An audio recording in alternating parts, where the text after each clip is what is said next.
Hi everyone, it's moonreadingroom. Today, I want to share the journals I used this year, the notebooks I carried and wrote in and filled and lived with throughout 2025. And it's November now. As the year comes to a close, I would like to look back at the journals I filled. And after reviewing all of them, I want to share what I did well, what I want to improve, and a few sentimental moments that surprised me. And I hope this video helps you feel more confident or more inspired to start, restart, or continue your own journaling journey. Section 1, what I noticed this year. So when I laid out all my journals on the table here, the first thing I noticed was they are all completely different. Like different sizes, different thicknesses, and different paper quality, and some are soft cover, and some are hard cover, and some spiral bind. And I don't really have a rule when choosing a journal, and I simply write in whatever notebook feels right in the moment. And as I flipped through each one, I found things I did well this year, like small habits that made my journals feel more alive, and also things I wish I had done more of. So I would like to share what I did well and what I can improve more. So first, what I did well. This year, I'm proud of a few things. I wrote date, month, and year on every journal entry, and it makes everything easier to revisit. And I used the color pens and highlighters. They added warmth and personality. Even simple pages looked like less boring and more inviting. And I added small drawings and doodles. Even tiny ones make the pages feel multi-dimensional and full of life. And I kept physical memories, concert tickets, metro cards, and travel cards. Yeah. And shout out to G-Dragon. I attended his concert, and here are some photo cards other fans hand out. And then these little things are such strong memory triggers. I taped in meeting agendas, itineraries, and printed notes. And even though digital versions exist, a printed page has a strong physical presence. It anchors the memory more clearly. And I highlighted book quotes inside the simple and colorful boxes. So most of the time, I don't carry colored pens, so I just use a highlighter to draw a quick box around the quote. And a very easy way to make quote stand out, and I liked how it looks later. And I glued business cards from people I met. One look at business card and entire memory returns instantly. For example, I still have the name card from the home insurance adjuster who helped us with our water damage in January. And I found his name card on journal. Immediately the water damage incidents and memory came back instantly. And at the very end of the journal book, I glued a frequent used page. Any information I need often goes right there. And I makes the journal truly functional because it always carry on the last page of the journal the information I frequently refer to. And also in addition, 2 new things I tried this year. The first is the to-do list page at the end of journal. So I started using the last page of each journal as a simple to-do list.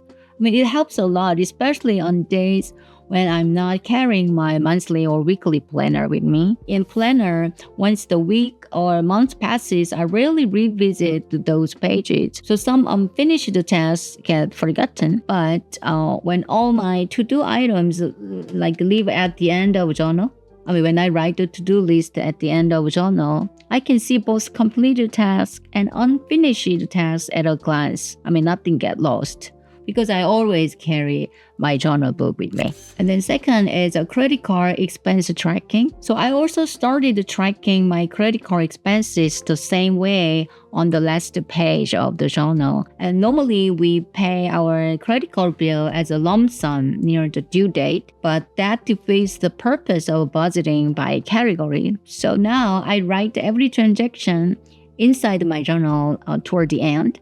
When I pay a transaction, I strike it through one by one. And this way I feel more in control of my money instead of being controlled by it. And these small habits made my journal feel like a place where my real life actually lived. And next I'll share what I missed. I also noticed something else. What I missed is photos. This entire year, there's so many journal books, I added only one photo, just one.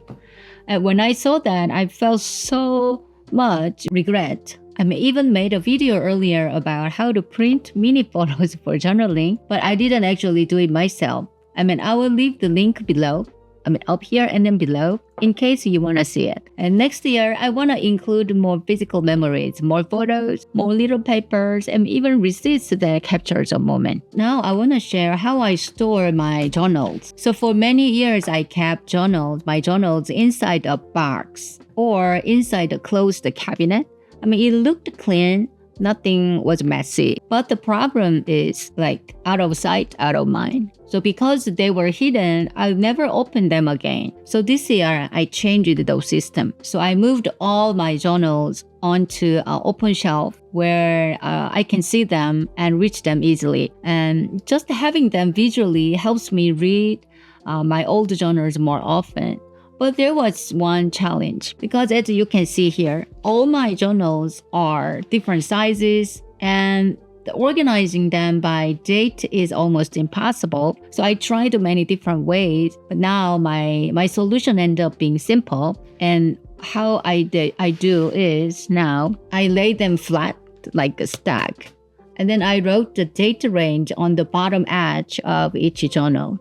And this way, I can see the timeline at a glance. In this way of storing journals, I realized that the thin notebooks like this thin don't work well for this. So from now on, I'll prefer use medium thick journals that have enough space to write a date on the bottom edge. And now I'm curious, how do you store your journals? And when you have just one or two, or maybe 30 or 50, so how do you organize them? And how often do you reread them? And I'd love to hear your ideas in the comments below. And section 3 is about my sentimental moment. So I'd like to share one journal that carries a very personal memory. When I was choosing my next journal from my box of empty notebooks, I picked up an old spider-bound one. Inside, I saw a few lines written by my father here. So, first page, the second page. Oh yeah, you see it?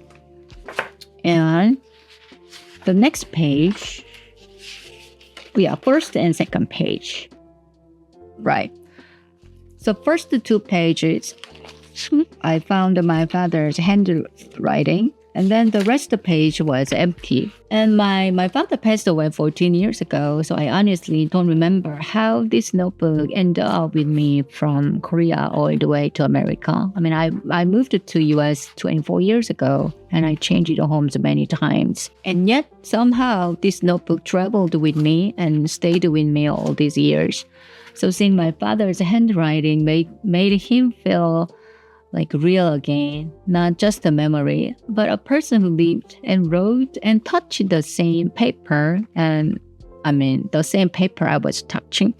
So I decided to use this notebook, and I filled it and completely from October 28th to November 11th. So I completely used it. So it felt like a very quiet reunion with my father. So as a conclusion, as the year comes to an end, now it's November, and I reviewed all my journals, and reviewing my journals helped me to see 2 things: what I did well and what I want to improve next year. And journals hold so many small details of our lives, moments we think we will remember forever, but we often forget. And if you want to start journaling, I truly believe this is the moment.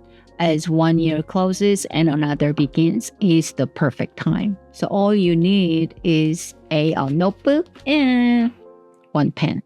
So I hope this video encourages you to begin, restart, or continue your own journaling journey. And thank you for spending this time with me. And I will see you again very soon here at Moon Reading Room. Bye.